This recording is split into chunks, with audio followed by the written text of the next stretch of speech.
السلام عليكم ورحمة الله وبركاته.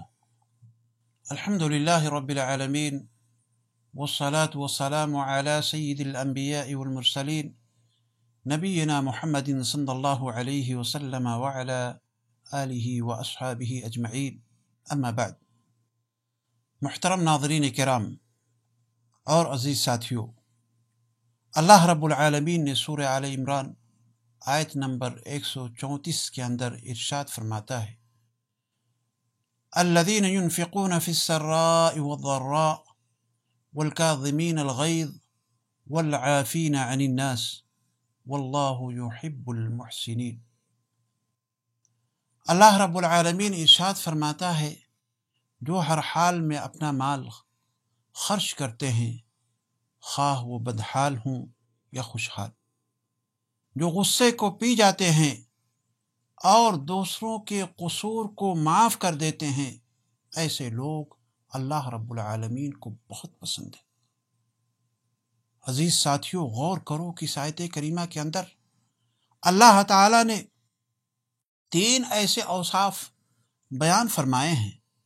اگر ہمارے اندر یہ اوصاف پیدا ہو جائیں تو ہمارے لیے جنت بالکل ضرور ہو جاتی ہے، اللہ تعالیٰ کی طرف سے ہمیں جنت مل جاتی ہے۔ ہم میں سے کون نہیں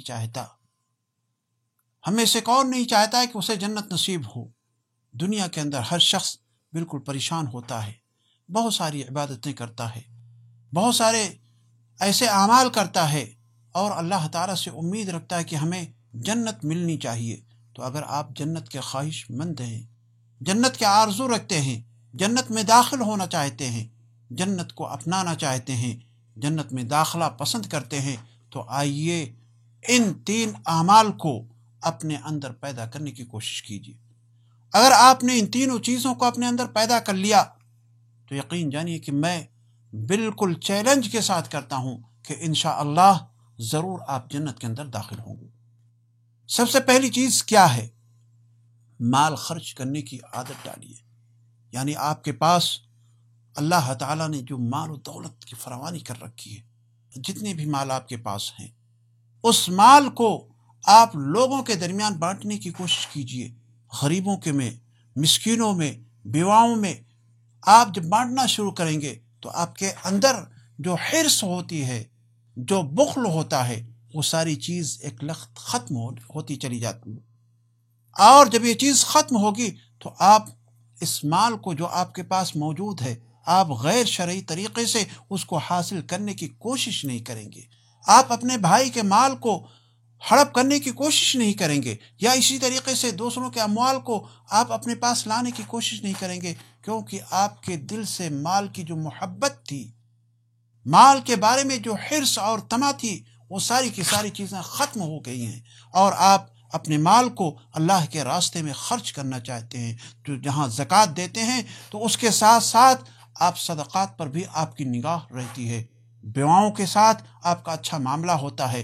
اگر یہ مال کا خرچ کرنا، یہ صفت اور یہ عادت آپ کے اندر پیدا ہو گئی اور اپنے اندر یہ عادت آپ نے بنا لی، تو یہ سب سے پہلی عادت ہوتی ہے، یا یہ سب سے پہلی خصلت ہوتی ہے جو انسان کی جنت میں جانے کے لیے ضمانت دیتی ہے۔ آئیے دوسری عادت کی طرف میں آپ کو لے چلتا ہوں۔ دوسری عادت کیا ہے؟ غصے پر قابو رکھنے کی عادت ہونی چاہیے۔ ایک آدمی کو غصہ کب آتا ہے؟ غصہ کیوں کرتا ہے؟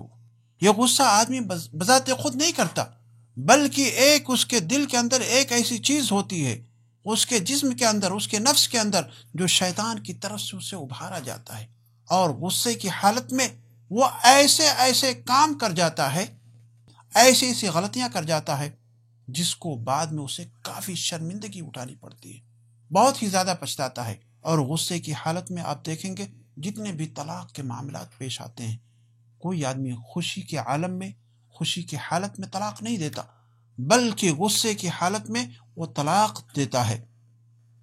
اور جب آپ غصہ نہیں کریں گے تو آپ بہت ساری غلطیوں سے ایسے محفوظ ہو جائیں گے جن میں آپ بعد میں بہت ہی زیادہ آپ کو اچھا لگے گا۔ اس لیے ہمیں چاہیے کہ ہم غصہ نہ کریں۔ پیارے حبیب جناب محمد رسول اللہ صلی اللہ علیہ وسلم کی ایک حدیث میں آپ کے سامنے پیش کرتا ہوں۔ آپ علیہ الصلوۃ والسلام نے ارشاد فرمایا کہ وہ پہلوان نہیں ہے، سب سے بڑا پہلوان وہ شخص ہے جو غصہ پہ اپنے کنٹرول رکھتا ہے، غصہ پی جاتا ہے۔ یعنی وہ پہلوان نہیں ہے جو کشتی یا اکھاڑے کے اندر دوسرے لوگوں کو پچھاڑ دے، نہیں، ہرگز نہیں، بلکہ سب سے بڑا پہلوان اور بہادر وہ شخص ہوتا ہے جو اپنے غصے کے اوپر قابو پا جائے، جسے غصہ نہ آئے۔ غصہ ختم کرنے کے بہت سارے طریقے ہیں کہ آدمی وضو بنا لے، اعوذ باللہ من الشیطان الرجیم کہہ لے، اگر کھڑا ہے تو بیٹھ جائے، بیٹھا ہے تو لیٹ جائے، یعنی اپنی حالت کو چینج کر دے۔ تو غصے پر قابو پا جانا یہ ایک ایسی صفت ہے جو انسان کو جنت میں لے جانے والی بن سکتی ہے۔ اور تیسری صفت یا تیسری عادت جو انسان کو جنت میں لے جا سکتی ہے وہ یہ ہے کہ آدمی دوسروں کو معاف کرنے کی عادت اس کے اندر پیدا ہو جائے۔ دوسروں کو کیسے معاف کیا جائے گا؟ کسی آدمی نے آپ کے ساتھ کوئی غلطی کی ہے، آپ کو پریشان کیا ہے، کوئی اور بات ہوئی ہے، تو ایسی صورت میں بجائے اس کے کہ آپ اسے سرزنش کیجئے، اسے سزا دیجئے، بلکہ آپ کے اندر ہونا چاہیے کہ آپ اسے معاف فرما دیجئے، معاف کرنے کا جذبہ اپنے اندر پیدا کرنے کی کوشش کیجئے، سزا مت دیجئے، بلکہ اگر معاف کرتے ہیں تو ایسی صورت میں اللہ رب العالمین سے آپ بہت قریب ہو جائیں گے، جنت کے قریب ہو جائیں گے، اور لوگوں سے بھی قریب ہو جائیں گے۔ اور دوسروں کو جو شخص معاف کرتا ہے اور دل سے معاف کرتا ہے، ایسے شخص کو اللہ رب العالمین اپنے قریب، اپنے بہت ہی زیادہ قریب کر لیتا ہے۔ دوسروں کا معاف کر دینے والا اس بات کی ضمانت حاصل کر لیتا ہے کہ اللہ اس کے گناہ معاف فرما دے گا۔ آئیے عزیز ساتھیوں، اگر ہم نے اپنے اندر یہ تینوں صفتیں، یہ تینوں عادتیں اگر پیدا کر لیں تو انشاءاللہ ہمیں جنت مل سکتی ہے اور جنت میں ہم جا سکتے ہیں۔ تو ہم میں سے کون شخص ہے جو جنت کا خواہش مند نہیں ہے؟ اس لیے جنت کو چاہیے تو سب سے پہلی چیز تو یہ ہے کہ مال خرچ کرنے کی عادت ڈالیے، یعنی لوگوں میں اسے تقسیم کیجیے، اس کو بچا کر کے اپنے پاس مت رکھیے۔ اور دوسری عادت یہ ہے اپنے غصے پر قابو کیجیے، اور تیسری عادت یہ ہے کہ آپ دوسروں کی خطاؤں کو، دوسروں کی باتوں کو، یا دوسرے لوگ جو غلطیاں کرتے ہیں ان تمام لوگوں کی غلطیوں کو، ان کی خطاؤں کو آپ معاف کرتے رہیے۔ یا اللہ تعالیٰ سے ہم دعا کرتے ہیں کہ اللہ تعالیٰ ہمیں ان تینوں عادتوں کو ہمارے اندر اللہ تعالیٰ پیدا کرنے کی ہمیں توفیق عطا فرمائے، اور ہمیں ہمارے لیے جنت کو مقدر کر دے، اور جو جنت اللہ تعالیٰ نے بنا رکھا ہے اس جنت میں ہمارا داخلہ فرما دے۔ وآخر دعوانا ان الحمد للہ رب العالمین۔